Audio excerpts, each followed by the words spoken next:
আসসালামু আলাইকুম। ফারজানা নাহিদ জানাচ্ছেন টিভিতে দুপুরের খবর। ক্রাউন সিমেন্ট শিরোনাম দেখছিলেন, নিয়ে যাব পুরো খবরে। হাসপাতালে চিকিৎসাধীন বিএনপি চেয়ারপারসন বেগম খালেদা জিয়াকে আজ লন্ডনে নেওয়া হচ্ছে না। বিএনপি মহাসচিব মির্জা ফখরুল ইসলাম আলমগীর জানিয়েছেন, কাতারের আমিরের পাঠানো এয়ার অ্যাম্বুলেন্সটিতে ত্রুটি দেখা দেয় নতুন আরেকটি এয়ার অ্যাম্বুলেন্স আসবে শনিবার। সেক্ষেত্রে খালেদা জিয়ার লন্ডন যাওয়া হতে পারে রোববার। এদিকে সিসিইউতে চিকিৎসাধীন বেগম জিয়ার শারীরিক অবস্থার কিছুটা অবনতি হয়েছে বলে জানিয়েছেন মির্জা ফখরুল। এছাড়া ঢাকায় পৌঁছেছেন ডাক্তার জোবায়দা রহমান। হাসান মাহমুদের রিপোর্ট। লন্ডনের হিথ্রো বিমানবন্দর থেকে যাত্রা শুরু করে দীর্ঘ প্রায় 11 ঘন্টার ভ্রমণ পেরিয়ে শুক্রবার পৌনে 11টায় হজরত শাহজালাল আন্তর্জাতিক বিমানবন্দরে পৌঁছেন বেগম খালেদা জিয়ার বড় পুত্রবধূ ডাক্তার জোবায়দা রহমান। তিনি সঙ্গী হচ্ছেন বেগম জিয়ার লন্ডন যাত্রায়। বিমানবন্দর থেকে গাড়িতে করে ডাক্তার জোবায়দা রহমান সরাসরি চলে যান এভারকেয়ার হাসপাতালে শয্যাশায়ী শাশুড়ি বেগম খালেদা জিয়ার কাছে। গত 9 দিন ধরে গুরুতর অসুস্থতা নিয়ে হাসপাতালের করোনারি কেয়ার ইউনিট সিসিইউতে চিকিৎসাধীন রয়েছেন বিএনপি প্রধান। ইতোমধ্যে বেগম জিয়ার চিকিৎসায় লন্ডন ও চীন থেকে আসা বিশেষজ্ঞ চিকিৎসকরা দেশের চিকিৎসকদের সাথে সম্মিলিতভাবে কাজ করছেন।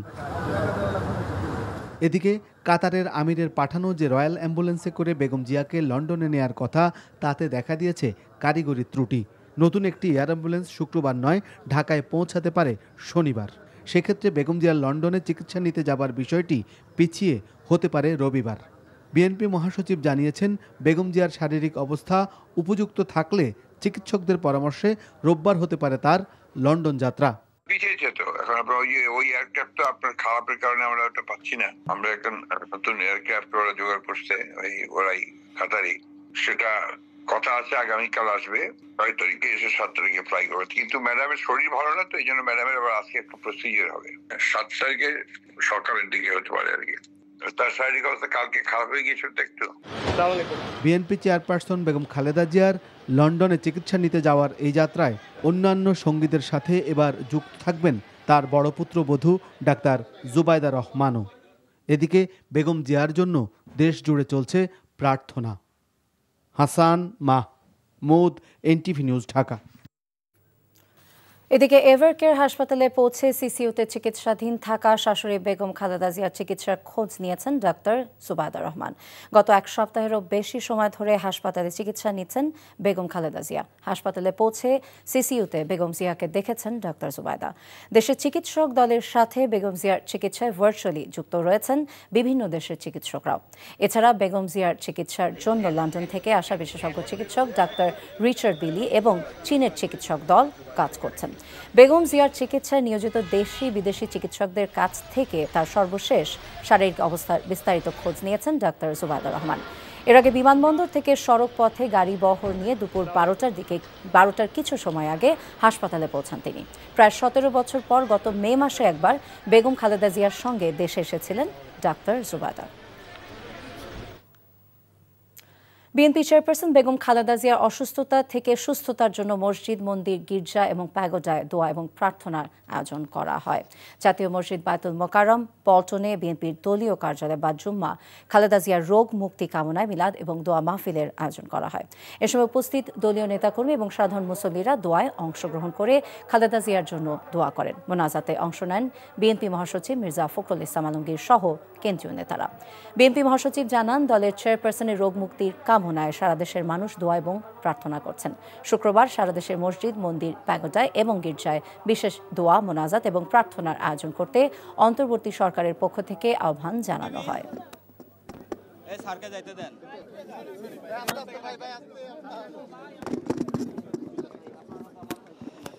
চিকিৎসকরা প্রাণপণে চেষ্টা করছেন এবং আশা করছেন যে তিনি আগামীকাল যদি আপনার এয়ার অ্যাম্বুলেন্স এসে পৌঁছায় কাতার থেকে, তাহলে আগামী পরশু অর্থাৎ রোববার তাকে লন্ডনে নিয়ে যাওয়া সম্ভব হবে। সংকটময় মুহূর্তগুলোকে যেন তার ওই অগত্যে আমরা সবাই অতিক্রম করতে পারি, সেই দোয়া আজকে বাংলাদেশের মানুষ তার কাছে, আল্লাহ তাআলার কাছে চেয়েছেন। চট্টগ্রামের লালদিঘি মাঠে জামায়াত ইসলামী সহ আন্দোলনরত ৮ দলের বিভাগীয় সমাবেশ অনুষ্ঠিত হচ্ছে। চট্টগ্রামের লালদিঘি মাঠে ৫ দফা দাবিতে এই সমাবেশে জামায়াত ইসলামী সহ আন্দোলনরত ৮ দলের শীর্ষ নেতারা বক্তব্য দেবেন।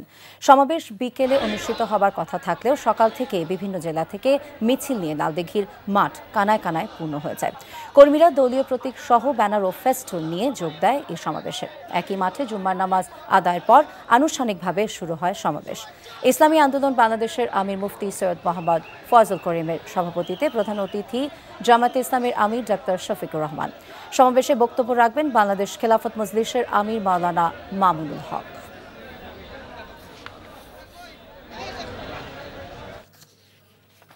নির্বাচনের আগে আইনশৃঙ্খলা পরিস্থিতি স্বাভাবিক রাখতে অস্ত্র উদ্ধার অভিযান চলছে বলে জানিয়েছেন স্বরাষ্ট্র উপদেষ্টা লেফটেন্যান্ট জেনারেল অবসরপ্রাপ্ত জাহাঙ্গীর আলম চৌধুরী। নারায়ণগঞ্জের রূপগঞ্জের পূর্বাঞ্চলে ফায়ার সার্ভিসের মাল্টিপারপাস ট্রেনিং সেন্টারে মহড়া পরিদর্শন শেষে তিনি কথা জানান। স্বরাষ্ট্র উপদেষ্টা বলেন, পুলিশ বাহিনী কাজ করে জনগণের জন্য, বাহিনীতে কোনো সমস্যা থাকলে পরামর্শ দেওয়ার সুযোগ আছে।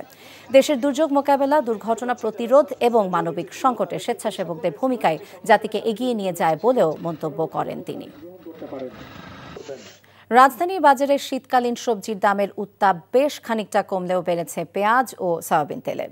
সরকারি নির্দেশনা উপেক্ষা করে লিটারে ৯ টাকা বাড়িয়েছে সয়াবিন তেল ব্যবসায়ীরা। আর সপ্তাহের ব্যবধানে ৫০ টাকা বেড়ে পেঁয়াজ বিক্রি হচ্ছে ১৫০ টাকা কেজি দরে। তবে সরবরাহ বাড়ায় ১০ থেকে ৫০ টাকা পর্যন্ত কমেছে শীতের মৌসুমি সবজির দাম। বাজারের দাম কমতির দিকে ডিম ও মাছের। বিস্তারিত সেলিম মালিকের রিপোর্ট।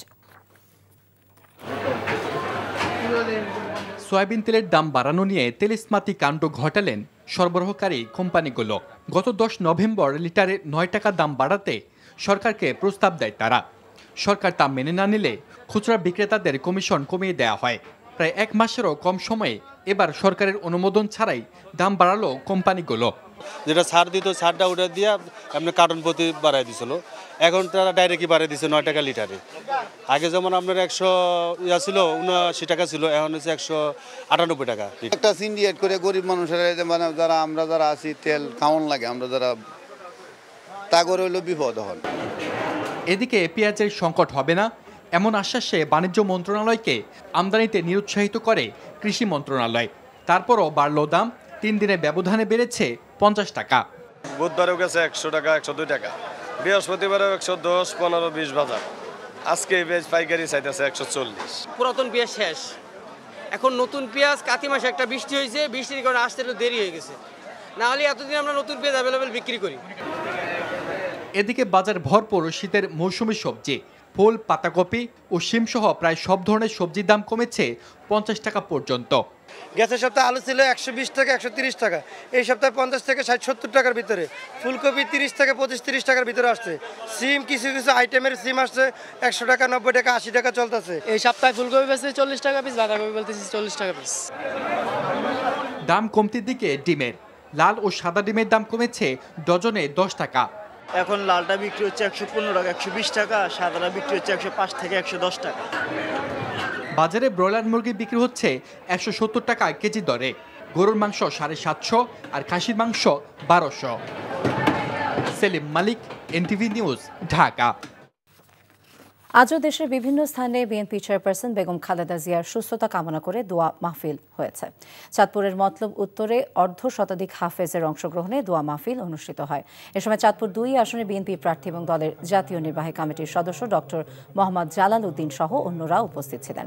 সিরাজগঞ্জে বিএনপি চেয়ারপারসনের রোগমুক্তি কামনা করে দোয়া মাহফিলে বক্তারা বলেন, খালেদা জিয়া শুধু একটি দলের নেত্রী নয়, তিনি দেশের অভিভাবক, সমগ্র জাতির ঐক্যের প্রতীক।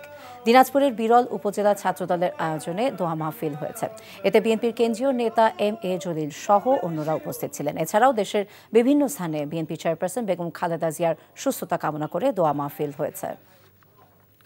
এই ছিল দুপুরের খবরে। এই খবরের ভিডিও আপডেট জানতে ভিজিট করুন এনটিভি অনলাইন www.ntvbd.com।